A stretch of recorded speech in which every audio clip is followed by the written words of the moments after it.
All right. All right, everybody. Welcome back. We are here. So we just went through day 4 of the Time to Thrive challenge. And this one was probably the most usable content of the entire challenge, like the stuff that can be implemented immediately, whether you do or don't have a business. And so I'm going to jump into it and cover kind of what they went over. And today, actually, I kind of had the hardest time paying attention out of all of the days. And I think it might be just because, we're 4 days into it. So that's kind of a long time. Yeah. And I was just a little distracted. I got like a package delivered halfway through. And so it was just, it was interesting because I noticed the longer this goes, maybe the harder it is. And there were a lot less people in the Facebook group and on the YouTube page. So that was really interesting to see as well. But kind of jumping into the summary of the content, day KK came on and she did the recap and got us all pumped up for the whole day, which again, day 1, we talked about psychology. We got into the mindset of like, maybe this is something I can do. Day 2 made it a little bit more real. We learned our dot, exactly who we would sell it to, and then really motivated the state of thriving, where it says, where we then were able to say like, I will do this. I'm going to do this. Day number 3, yesterday, they talked about the number one thing that literally moves anything around the world, which is sales, and turning that into service and turning it into a benefit for not only our communities, but the people we love. And this kind of reframed that mindset of I must do this. Like I have the message, I must teach it. So day number 4 is the day of, okay, how do we find exactly who to teach this to? Because again, there's that old adage of if you build it, they will come. But that is entirely not true.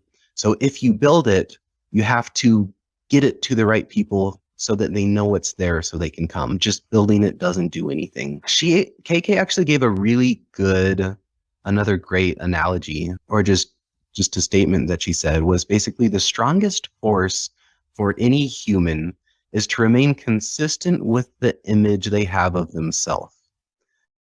And that is so huge because there's a part of us that's been consistent for our entire life.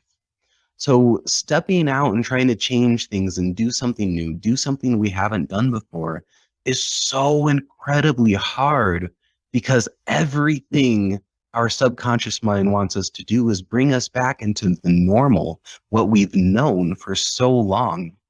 And that's why it's so important. She said, you have to embody the state and identity. You have to embody that vision of the new version of yourself.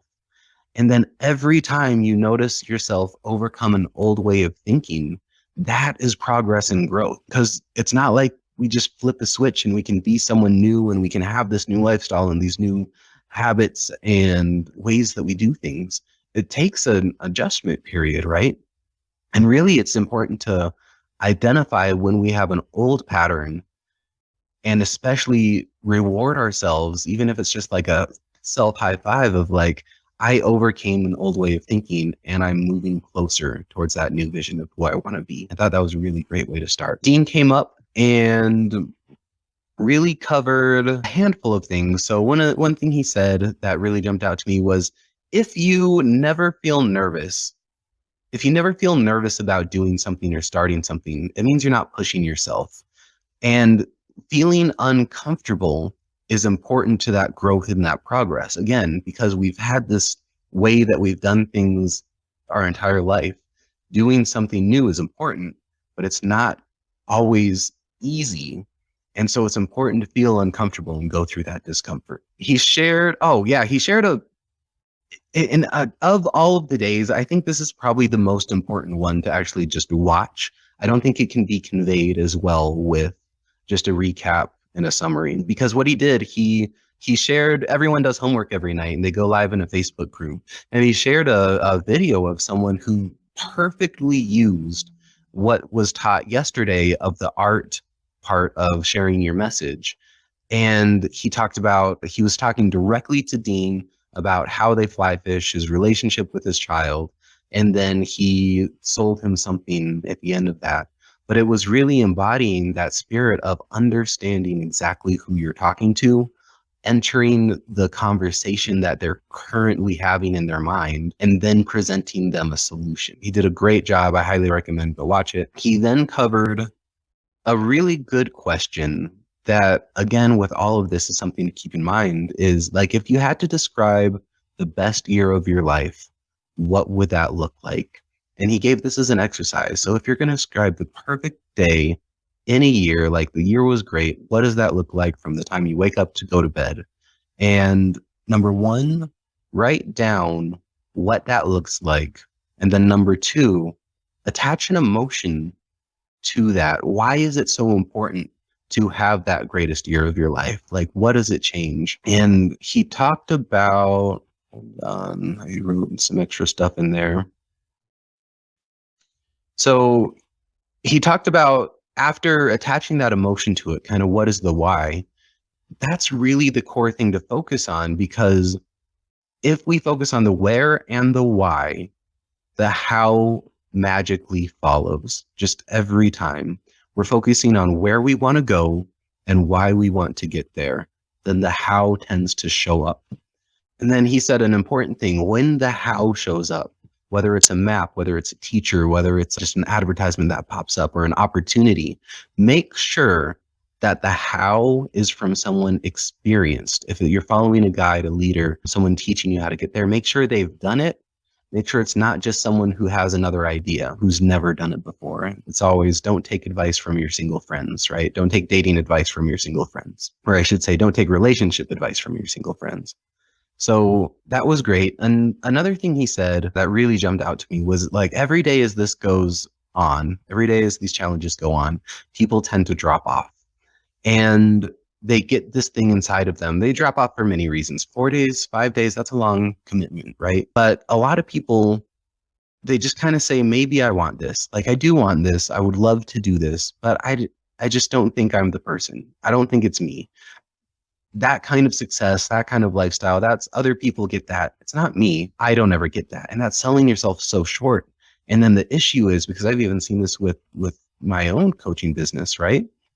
Is that when people stop and they stop showing up and they stop putting in the work, we can't help them. You know, the people who are no longer on this challenge or have jumped off because they offered something for sale and for some reason that turned them off and they no longer want to hear all the free content, right? They can't be helped anymore. If they're not immersed, if they're not taking the steps and they're not seeking help, they've given up on themselves and their dream. And that's such a sad, sad thing to see.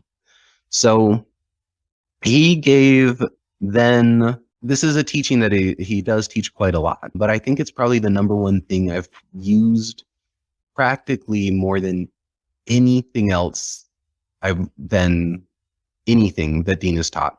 Like the simple framework of how to teach this thing that you're passionate about. Because so many times we jump on camera and then we're like, I've got all these things to share. You make this outline and it's kind of all over the place. And people are just like, it's a information dump, right? So he broke down the exact framework of how to teach it so people can understand it and retain the information and that it stays engaging, right? And it's called the story, teach, action framework. And I literally, whenever I want to share something new and teach something new, I have to remind myself to put it back into this framework to make it more engaging, because I'm actually a very logical person. I like putting things step by step. Here's how you do it, A to Z. But when it's just information, it becomes very overwhelming. And even when I was back in nutrition sales, this is what I did for a long time. I would just information dump on people about all the contents of what's in the thing, what it does, the science. And I'm like, oh, it does this to the cells and this is how this works and this. And I can see people's faces just like gloss over in overwhelm and boredom. So wish I had had this years ago, right? But this is something I have actively put into everything that I teach. So it's the story, teach, action framework. Dean states that all good training starts with a story. The reason for this, I don't think he said it in here, but people have to like have a story to conceptualize where the information fits in their world. And a story does that perfectly. And this is a fine line, right? Because too much story becomes boring and unclear. That's the speaker that just gets off and rambles about their whole life. And you're like, okay, that's cool. Now I know about you, but you don't actually learn anything from it. Too little story is just boring and overwhelming, which is what I tend to do, which is like, okay, here's a quick story and then lots of facts. And those facts get boring real quick. So oh yeah, so this is kind of where I got the package that came in, so I didn't take as many notes here. So he actually took someone from the audience, and this is again something that kind of you really have to watch to get the full value out of, because he asked a lot of targeted questions to take her from her idea and turn it into a course. And then they actually took the 12 minutes or so that she was doing that and built a course for her online. And it really is that quick. Once you get the right questions asked with the right answer and put it into the right framework, and with a good implementation tool like they have on their website, mastermind.com, you can have your course up and running and sellable, or you can have a weekend workshop created within just a matter of hours. And it's amazing how quick that works. So to get back into the story, teach action. So after you create a story to kind of set the framework and the mindset and really make the content relatable for what you're going to teach, then you actually teach the content, the facts, and the information. So then you're teaching. You're saying, okay, here's the new information. And then at the end, it's important to give someone a tool so they can take action immediately. So here's a exercise you can write down. Here's a thing you can do today. Just something actionable that will let them, number one, see change in their life. And that's what keeps people engaged. That's why there's homework every night at the end of these days in this challenge. That's why in each speaker is giving like some actual things to do. Like in the last one, we just said, write down what your perfect world looks like and write down why that's important, right? That's a simple tool that can be used to help keep us engaged and keep us going. And anytime you're going to teach anything and you feel stuck, just write down story, teach, action. What are those three things? And it really has made a difference in the way that I connect with my clients and with my audience. Rachel then came up and she was a riot because again, she's only been doing this a few years and she was just able to almost accidentally figure out how to use social media to dramatically scale her message. So, and she actually started with a story that really jumped out to me for two reasons. So she told a story about her son's friend's mother. All the guys, they're probably in high school. They were planning out what they were going to do for a weekend. They had this big plan. And one of her son's friends, actually grandmother, he lives with his grandma, called Rachel and said, hey, I know you guys have this great plan. I was going to see, could you encourage the kids to do something maybe a little bit less expensive? I just can't afford the movie tickets and I can't afford these things that they want to do. Could you maybe like encourage them to go to the park instead of out to the movies? And I don't think she said it, but I'm sure she ended up just paying for the kid.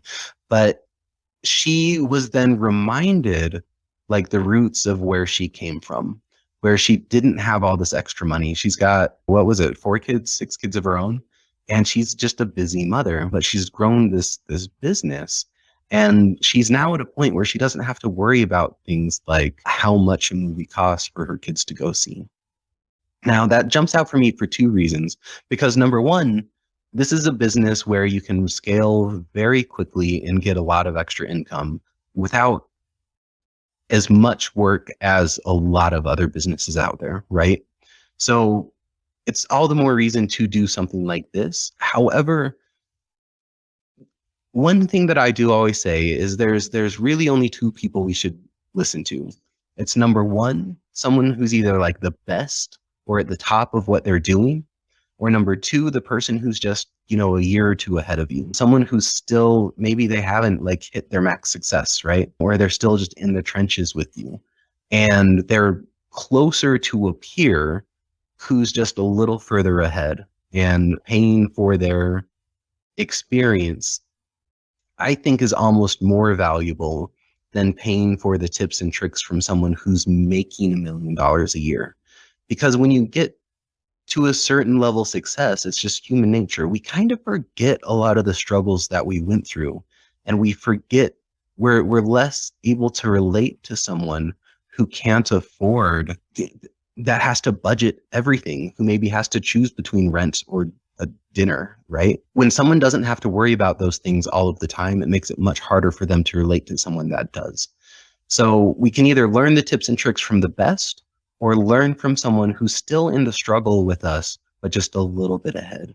So it's just, that's something I kind of like to reiterate, because a lot of times we forget. A lot of times, I'm not quite sure how to say it, is that a lot of times we look to the expert and the guru and the one who's the best, but they're not always the best teacher because they can't relate to us as much anymore. So just some things to think about. And her story really kind of dialed that in for me. Now, to get into what she actually taught, right? So she did the most perfect training on social media. She broke it down so elegantly, because this is something that's so confusing for people, and everyone's doing it wrong, and they do it in this weird spammy way. And she explained it exactly how to do it that's not spammy, that's actually more beneficial. And what she broke it down into, she said, if you feel like social media is overwhelming, really, if you have a Facebook or an Instagram account, you already have everything you need, and likely you already have the entire audience you need. You don't need to find ways to get more friends. You don't need to pay for any social media ads. So creating content is really exactly what was taught in the last one, which is taking a scene from your life, which is the story, and just turn it into either a photo, a video, or a conversation starter. You can ask a question or take a picture or video. And she said, your videos can be as short as 7 seconds long. It doesn't have to be this big elaborate thing. So we're all there. We all have it. And the tactics on what to do is she said she had 3 1 million rules, but I think she only gave 2 of them. So one of her 1 million rules is, if you're looking for something that you want to sell, find one idea that 1 million people are doing. What is something 1 million people do? And then think, if you're getting 1% of that, you have more than enough to replace your income. She says 1,000 people, 1,000 fans will replace essentially any income. And the math there is, if 1,000 people spend $100 on something, you have $100,000, right? And 1 million people seems like a lot, but it's such a small fraction of anyone doing anything. I was trying to think of a good example, and I like to play virtual reality on a headset, right? There's 1 million people with a virtual reality headset.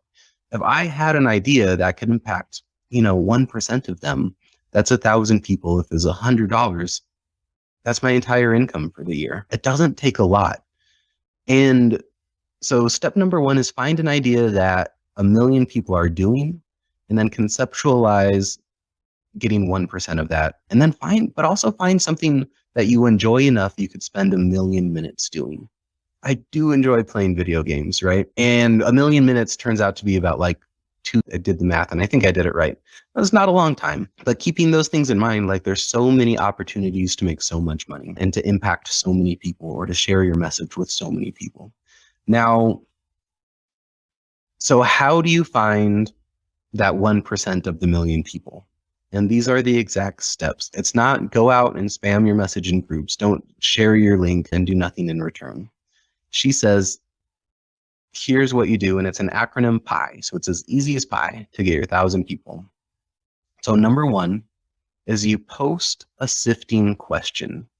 And you can do this in different groups. And this is how you do it without being spammy, right? So post a sifting question. Ask something that people can engage with to find your right audience. The point of this isn't to sell anything. Asking the question is not to get people to engage with your content. It's not to get them to your website. It's not to even get them to your page necessarily. The people answering this question are not your target. The target is going to be to teach the social media algorithm. And again, this is going to work on basically any social media platform: LinkedIn, Facebook, Instagram, TikTok. This same framework works. So you post a sifting question, ask the question, and the goal isn't to get to that person, it's to get that algorithm to show your content to more people like that person. So you're not trying to get that person to do anything other than engage with your content. So after you ask a question, you post a video or you post a photo that's engaging, then step number 2 is the I. So that's a P, post. I is interact. And you want to engage at least 5 times per post. That's liking it, that's commenting, that's replying. 5 times, which shows the algorithm that, number 1, you're interested in paying attention to what's happening to this post. And the more people that engage with the post, the more it gets shown to more people. I think this is most effective in Facebook groups that aren't your own. And this is a way to do it that's not scammy. The moderators aren't going to get mad at you because you're actively engaging and you're helping the group grow. The more interaction in the group, the more that group grows. So the group organizers actually really, really want that. They want more people interacting so they don't have to do all the work. It makes their group better and it makes your posts more visible, right? So you engage at least 5 times per post. Those who engage, if you ask the right question, now those are your people that they might have interest, so they might become customers or clients later, but they are the people that you want to continue to interact with. So once someone interacts, she says, you add them to an interest list on Facebook. This is not something I've done. I looked at it last year and I just never kind of got to do it. So I don't know exactly where that's at. I don't think you can do it on mobile, but I think you can still do it on desktop. But you can also just keep kind of a mental list of who are the people that you're interacting with, right? So they interact with your post, then you want to friend them, go to their page and like some stuff on their page, maybe add a comment to something on their page. And this shows Facebook that you guys are interested in each other. So now they're going to see more of your stuff. The more stuff that they see of yours, the more they're hopefully going to engage with it. And then again, the algorithm shows it to more people like that person engaging with it. She did some really good graphics on exactly what that looks like and how it scales. And she says she does it for basically 3 minutes a day. She puts on a song, has content posted. You can auto post things. So you have 100 questions listed out. You auto post those to go out every other day or every day. And then each time it goes out, you interact at least 5 times with it. It should automatically pop up. Again, this is something I am guilty of not doing enough. And I love that she covered it in such an elegant way. So after you've interacted with the post, again, she does it with 3 minutes a day. Maybe you do it an hour or 2 a day. Then after you've been doing this for a while, you want to entice an audience. So the classic example is saying, hey, I have this thing. Would anyone like it for free? Another great one I've heard that she didn't mention is, hey, I'm thinking of creating this program. Is that something anyone would be interested in? I'm thinking of creating a mastermind or a weekend retreat around this topic. Is that something anyone would be interested in? I'm thinking of giving this thing away for free. Is that something anyone would be interested in? Then people are going to interact with that. You engage with that post at least 5 times, like, comment, and reply, and then you add those people as friends and you can add them into that interest list. It is so much easier to add someone as a Facebook friend after you've engaged with them a few times in a social media group, because you've said, hey, how are you doing? Oh, they replied. And then they get like a friend request from you after they've liked what you were talking about and had a quick conversation. And they're like, heck yeah, I want to be this person's friend. That's so much better than just spam friend requesting random people that pop up, right? How much more genuine of a connection of that is that? Dramatically is the short answer. So it's such a good framework. She covered it in 20 minutes. She was so funny to watch because she was so ridiculously nervous. She was freaking out on stage. It was great, but she's such a genuine person, and she was totally fangirling over Matthew McConaughey, who came up next. It was a great thing. Just go rewatch this day if it's the only day that you watch. Matthew McConaughey came up as well after her. And I'm not going to recap his whole interview, but basically he just launched a book a couple years ago, I guess, called Green Lights. And the main theme of the book is, what if we started looking at moments in our life as green lights? Too often we're stuck at a red light, or we stop when it turns yellow when we should be seeing it as green. And I'm not going to lie, I don't know a lot about Matthew McConaughey. I don't watch a lot of movies in general, so I'm not super familiar with him or his work. But if you're a fan, go watch it. It was a great interview. Dean and Tony are great interviewers. He ended, though, with something that I want to cover. He said, all art is self-expression, but not all self-expression is art. And that's huge, because creating a course, coaching, the knowledge industry is self-expression. But that doesn't mean it's art. Then the question he asks is, can you make your self-expression plural, which is a word he used a few times? Can you make that self-expression plural? Can you make what you're expressing relate to other people? So whether it's a painting that brings a tear to your eye, or a story that makes you laugh, it does it because it has human connection and relatability. Even if someone hasn't gone through the specific experience, can you make them say, me too, because I've had a similar experience that I relate to? And he said it becomes art when it translates to that, when your self-expresses. It becomes art when your self-expression translates to the human experience. And he said, when can the I speak to the we? And the reason I just jumped out so much to me is because a lot of my clients are afraid of niching down to a very specific person because they're worried about excluding others. They want to share their message with as many people as possible, so they keep it broad and they keep their messaging really out there and open. But what happens is, when it's broad, it's not relatable because it's not a one-on-one conversation. You know, an example that I've used recently is, if one of my friends, she helps mothers who are overwhelmed, but she wants to help other people too.